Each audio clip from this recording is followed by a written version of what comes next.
the last thing any of us expect when we leave our home each morning, to come back to nothing. Last November, that's what one Warwick family faced. David and Janet Horta's house exploded. Channel 12's Laura Clarizio shows us whatever happened to the Hortas.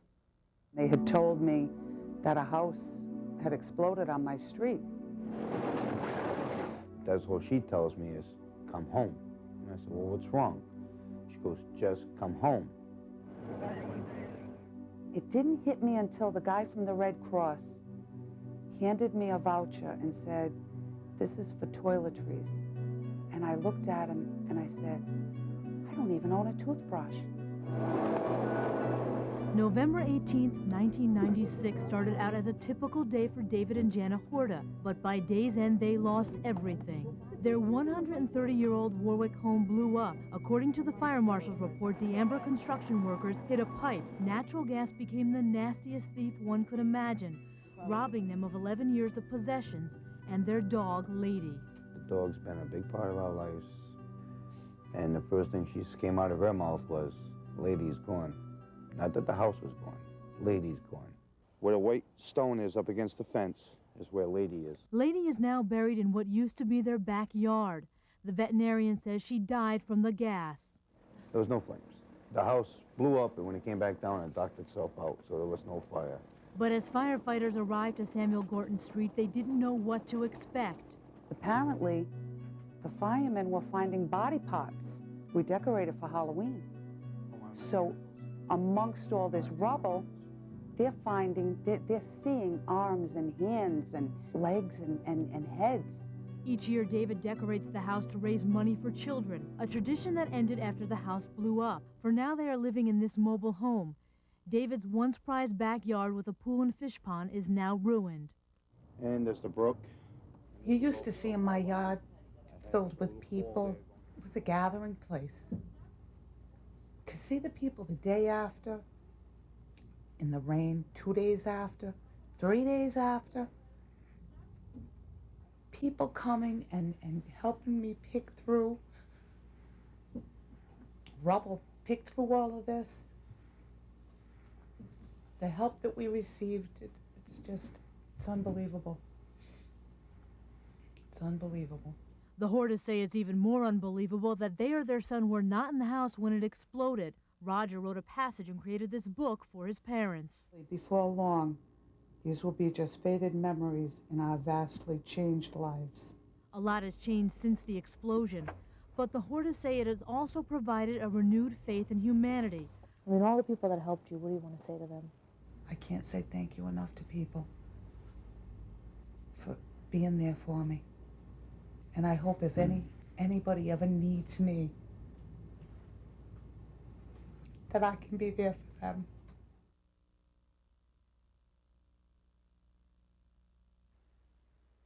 It is still unclear who was at fault for the explosion. In March, D'Amber Construction Company was fined $4,000 by the Federal Occupation and Health Administration, but D'Amber challenges the fine, claiming Providence Gas Company failed to properly mark the lines. However, the gas company says they indicated there was a gas line on the property. So far, there has not been any paperwork filed in the courts yet. It is just so incredible to see that again, because I remember when that happened, and to hear them, my heart just goes. They're very grateful to all the people that helped them. What about being able to get any money back? Have they been able to do that? The house is insured, but it was an older house, so to rebuild it the way that it is right now will cost them more money than what the house was insured. And what was more amazing is that every single item, from cups to glasses to your toothbrush, had to be accounted for. So they think they've lost about $100,000 through all of this. That's terrible, but it's still unbelievable to this day to think that nobody was home. Yeah, That very lucky. is unbelievable, really. All right, thank you, Laura. Still ahead, a breezy but sunny day. Tony?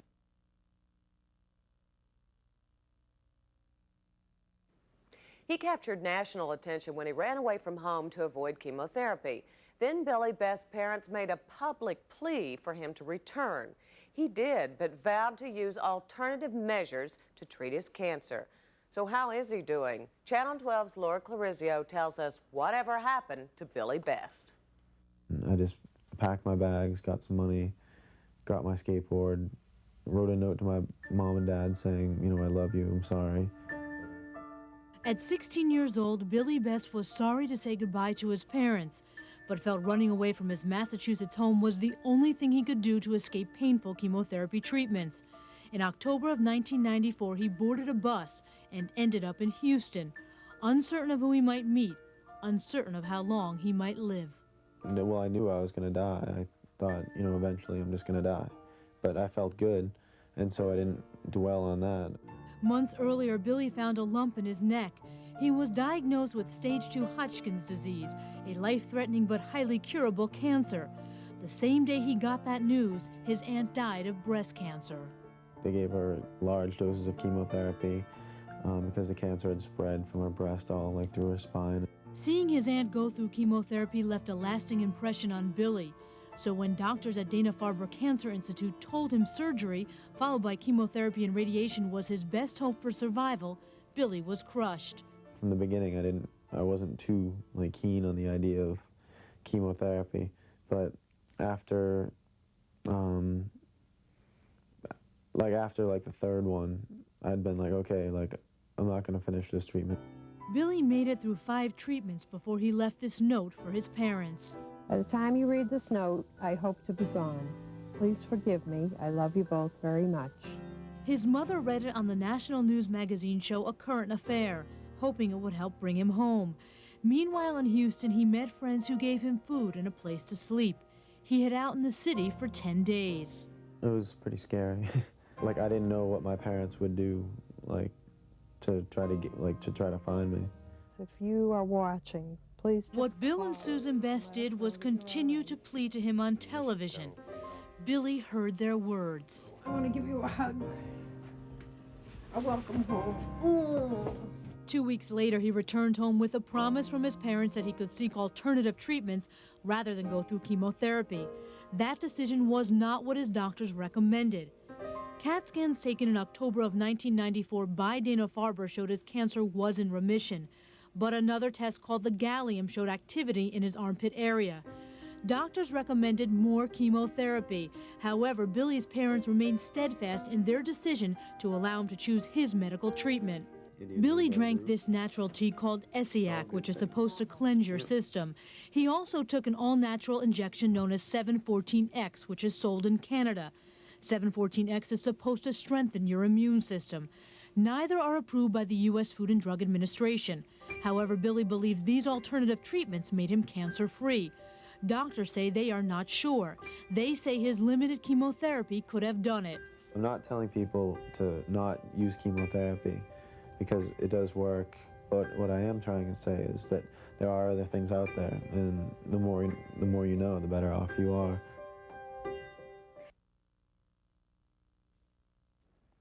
Two teenage girls attacked her on the way home from school. Guadalupe Navarro sustained slash wounds on her face and head.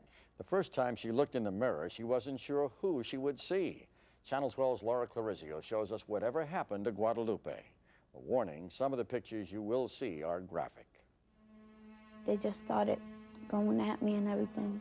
I didn't notice the cuts, or when they let go and they started running away. Days after being attacked, 13-year-old Guadalupe Navarro talked about her ordeal. The wounds fresh on her face and fresh in her mind, she could not go on camera. But this is the face she remembers before the attack. On March 27, 1996, Guadalupe was getting on a school bus at Nathaniel Green when 2 sisters, ages 13 and 14, attacked her. One had this razor blade.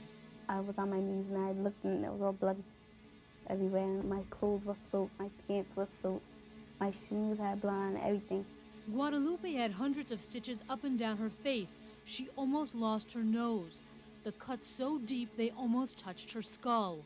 Guadalupe says at one time she and the 13-year-old girl were friends, but started having problems in school. That's when she says the two got in a fight, and the girl threatened her, saying if a scratch on her face turned to a scar, she'd come after her. I don't like that. I don't want this. It's been more than a year since the attack. Guadalupe has changed schools and changed her outlook on being tough and fighting. There's a lot of kids who always start trouble for no reason. It's just a habit for them. But it gets too carried away, and then when it gets serious, they don't know how to handle it. It's not worth it. It's stupid. They're fighting for stupid reasons. Doctors say the scars on Guadalupe's face have healed well, and with plastic surgery, you should be able not to see them. And she is very lucky because she could have lost her nose, they said. That's just so awful when you see the pictures of all that. It's amazing how well she looks now. Yeah. Where are the two sisters who were involved in the attack? Both were charged with assault with intent to murder, and they are both at the training school. The 13-year-old girl is due to be released in December, and the 14-year-old sister, who actually police say did the razor blading, she's expected to stay there until she reaches 21 years old. I hope they've all learned something from this. Incredible. Thank you, Laura. Thanks, Laura. Now, we'll be right back with more tonight's news.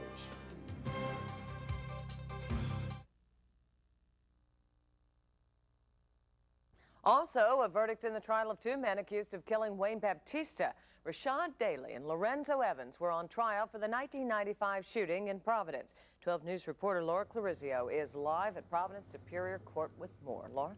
Karen, during his closing arguments, Lorenzo Evans' defense attorney presented this verdict form with the words innocent written across.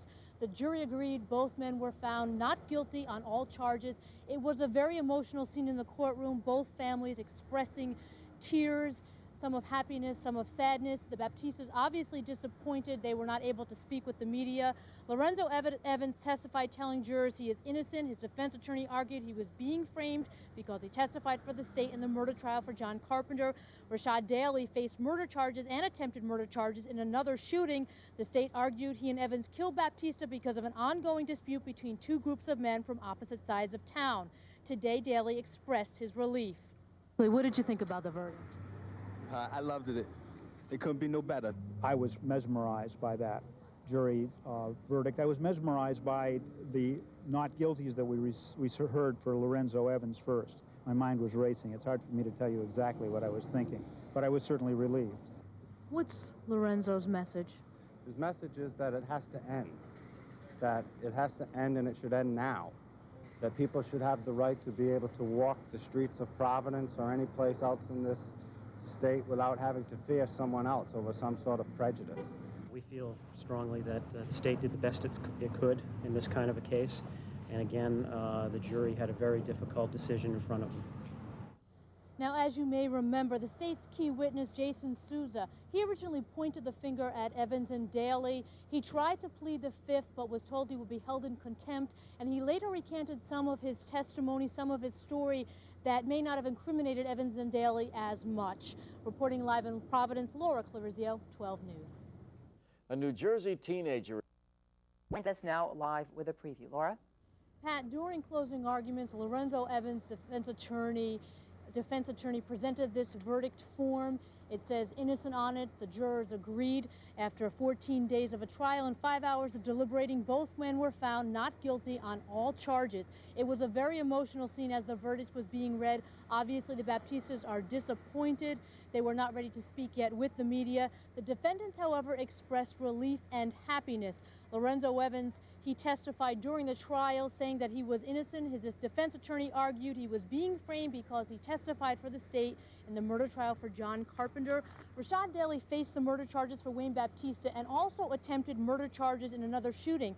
Now remember, the state argued that Evans and Daly killed Baptista because of an ongoing dispute between opposite groups from opposite sides of town. Today, Daly expressed his relief. He said that he was happy with it. Both men did not say much to the media about it. Now, as you may remember, the state had some difficulty because one of their key witnesses in this case testified. He pointed the finger originally at Evans and Daly and then recanted his testimony during the trial. He tried to plead to the Fifth Amendment, and that did not wash, and then he recanted some of his story, so it made it more difficult for the prosecutors. Pat, back to you. All right, thank you, Laura Clarizio, with that live report.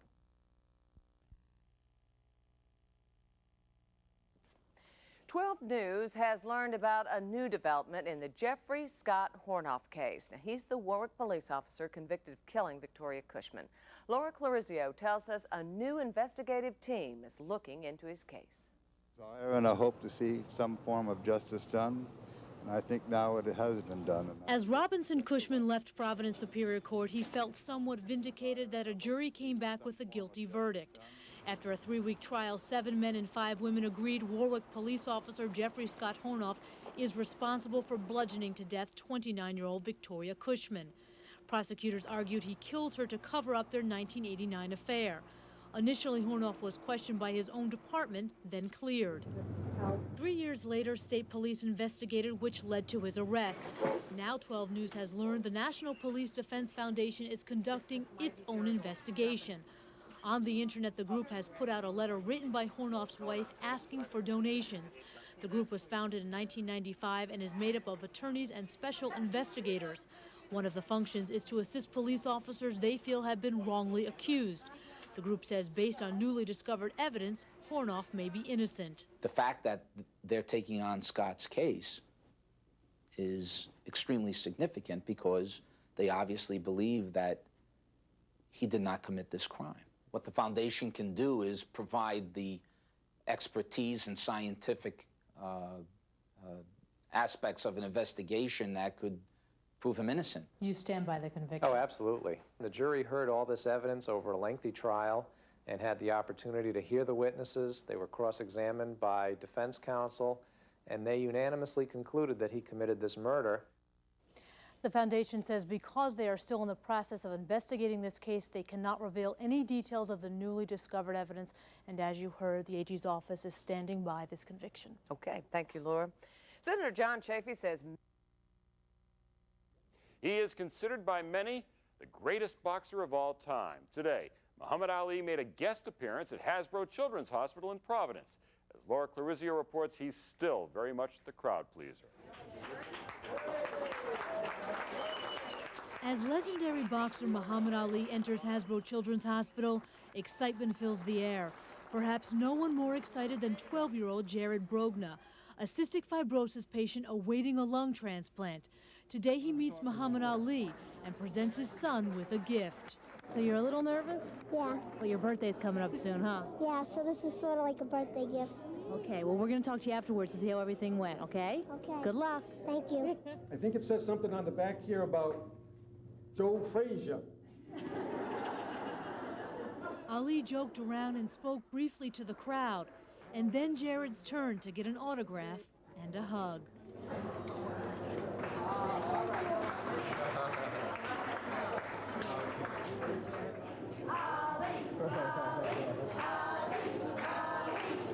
Wherever he goes, fans chant, respected for always being a first-class boxer, standing up for his religious and political beliefs, and despite his Parkinson's disease, he continues to spread words of courage.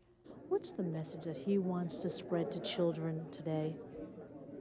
I think a belief in self, that you can accomplish, you can become whatever you want to be. Never to let obstacles stand in your way, because he never did.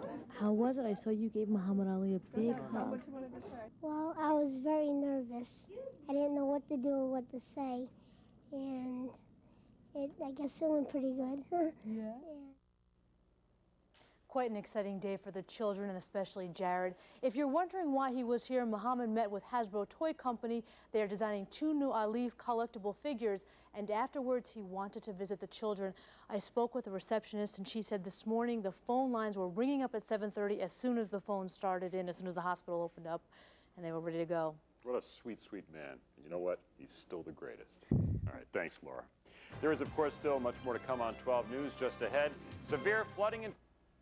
Closer to home, the Attorney General says 10 years to serve for contempt of court is the stiffest penalty in Rhode Island history for that crime. A judge imposed that sentence today on 4-time killer Craig Price. 12 News reporter Laura Clarizio has details. I know what I've done, you know, and I need my chance to redeem myself. Convicted killer Craig Price addressed the court just before sentencing on his contempt conviction. I don't want to hurt nobody. I've done enough damage. In May, a jury found him guilty of defying a 1989 court order to undergo psychiatric testing. That year, 15-year-old Price confessed he stabbed to death Joan Heaton and her 2 daughters. He also took responsibility for the 1989 murder of Rebecca Spencer. During his contempt trial, Price said he took the advice of his former attorney to stop testing. When word got out, the state would try to civilly commit him. Prosecutors say for years Price thumbed his nose at the court. Today, Price learned his fate. The defendant will serve 10 years. In an unusual move, Price then readdressed the court. what you just sentenced to me, whether if you know it or not, is definitely to life in jail. There's no way I'm going to escape through 10 years of jail, doing the right thing, or anything like that. There's environments that I'm in. It's just too much. We saw for a moment how scary it is when you close the door of hope. We're very pleased. We feel we did the job and that he's been held responsible for the crimes he's committed. But I feel safer that we're not going to have to worry about our safety and the safety of the rest of the state. With this added time, Price has about 13 years to serve at the ACI. The judge also ordered he undergo psychiatric treatment, and upon his release, he'll be on a 15-year suspended sentence with an intensive probation program. His attorney says he plans on filing an appeal. Price also faces 2 counts of assault on another case. At Providence District Court, Laura Clarizio, 12 News. One of the black... Good afternoon, I'm Pat Masters. A Providence man accused of abusing his 2-month-old baby boy is back in court this morning to see if he'll stay in jail or be let out on bail. Right now, the baby is in satisfactory condition at Hasbro Children's Hospital and is being treated for 21 broken bones and internal injuries. 12 News reporter Laura Clarizio was in court this morning and is live in Providence now with details. Laura? Pat, police are calling this an extremely heinous case, and as you said today, the baby's father was back in court. 25-year-old Henry McQueen was before a Superior Court judge for violating his probation. In November of 1992, he was charged with possession of a stolen motor vehicle and eluding police. He also has a breaking and entering record in Florida. Because of yesterday's first-degree child abuse charges, police say he violated the terms of his probation. Yesterday, he was charged with breaking 21 bones of his 8-week-old son, who was prematurely born. Paul Conti suffered internal bleeding and underwent surgery at Hasbro Children's Hospital. Today, as you said, he is listed in satisfactory condition. Yesterday, the baby's mother told the media McQueen liked to play rough with the infant. I love my boyfriend, and I know he loves Paul, but he just has to take parenting classes. He has to go. He's a manic depressant, I believe, or he's been on Ritalin until he was 18 years old. I believe he needs it again because he's too wild. When I was saying stop, stop, stop, he would never stop. Pat, sources tell me that some of the 21 broken bones appear to have been healed, and that would indicate prior abuse. McQueen is being held without bail and is scheduled for a hearing September the 3rd. Pat, back to you. All right, thank you, Laura, for that live report this afternoon. Another Providence man is charged with abusing a 2.5... Lad and neighbor. Mother Teresa visited southern New England several times. Her most recent trip in June 1995 to New Bedford, Fall River, and Boston. 12 News reporter Laura Clarizio is live in Fall River outside the diocese with more reaction to Mother Teresa's death. Laura? Well, Karen, this is obviously a very sad day for so many people. There's really no words to describe all that Mother Teresa meant to people, all that she did, and all the people that she helped heal. People in the Fall River, New Bedford area feel especially connected to this woman because her sisters are here, because the convent's here, and because 2 years ago she made a visit. And after that visit, so many people felt inspired. A very, very warm human being, and with a love that was so obvious. This afternoon, Bishop O'Malley of the Fall River Diocese expressed sorrow for the loss of Mother Teresa, at times pausing to compose himself as he remembered a woman who dedicated her life to helping others.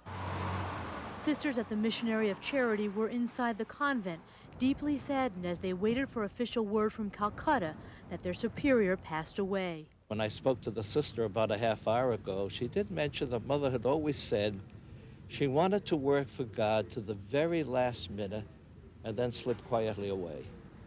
And apparently that is exactly what happened. The atmosphere at the convent a stark difference from 2 years ago when Nobel Peace Prize winner Mother Teresa visited the convent and celebrated Mass at St. Lawrence Church. Thousands waited hours to catch a glimpse of this tiny woman who made giant strides to better the world and heal people.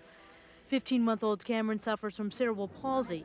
That day, Mother Teresa blessed him, renewing his parents' faith. She put her hands on his legs and on his face and told him that our guardian angel sent her here to give us a message. And the message was for us to keep our faith and that everything will be okay with him.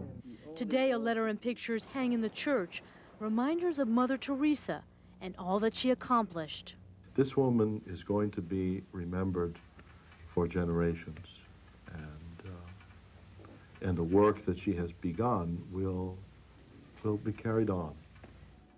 Bishop O'Malley said that 1 year after the visit to this area, he had a chance to speak with Mother Teresa, and she said to him that this was the place that she most enjoyed visiting.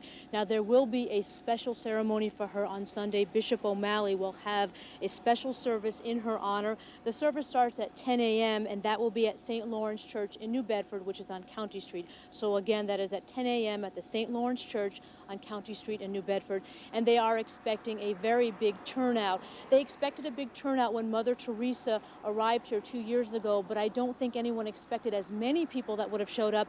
I remember covering that story, and I had asked people, why did you show up here? People told me they had come from millions of miles away. Millions would be an exaggeration, but miles away from the Midwest, and they said, we just wanted to see her, to be in her presence, to touch her, and just to be part of history. Karen, back to you. All right, thank you. Laura Clarizio reporting live in Fall River tonight. History.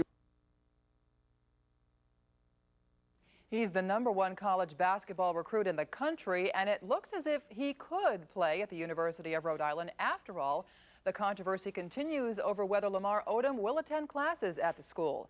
12 News reporter Laura Clarizio has a one-on-one interview with this top recruit. Yeah, being a kid, that's what it's all about, you know. You had to grow up fast with this. Yeah. He's been on campus just 6 days, and in that time, 17-year-old Lamar Odom realizes how difficult it can be in the spotlight. Lamar Odom is Parade Magazine's Player of the Year and the top college basketball recruit in the country. URI is the school he wants to go to. This is a great place. Feel the most comfortable here. 2 great coaches, great players. He's a good man, Lamar. Assistant coach Jerry DiGregorio is Lamar's mentor. The two have known each other for years. He loves me just for me. Not because you're this unbelievable basketball player. Yeah. That must mean a lot. Yeah. The controversy over Lamar's college career started in July after Sports Illustrated published an article saying he cheated on his college entrance exams. Did you cheat on your test? There was no cheat on the test. They got this perception of me being like a stupid kid, and that kind of hurts me. Coach Harrick says he is proud of URI for backing Lamar and proud of this player. He's nice, he's polite, he's mannerly, he's well-groomed, he's neat, he's attractive, he's a bright young guy. Lamar will now have to prove that. Today he is enrolled in classes, but as a non-matriculated student. If he does well academically, the school will accept him, and he could be playing by December 4th, missing just 4 games. You'll be able to hold a scholarship position for him? I think so, yes, Laura, I think so. Meanwhile, the NCAA continues their investigation into Lamar's College Board exams. We're told we should hear some findings within the next few weeks. We should also point out that the people who administered those tests did not have a problem with his test score results. Just like everybody else. Just, 17-year-old kid trying to have fun. In Kingston, Laura Clarizio, 12 News.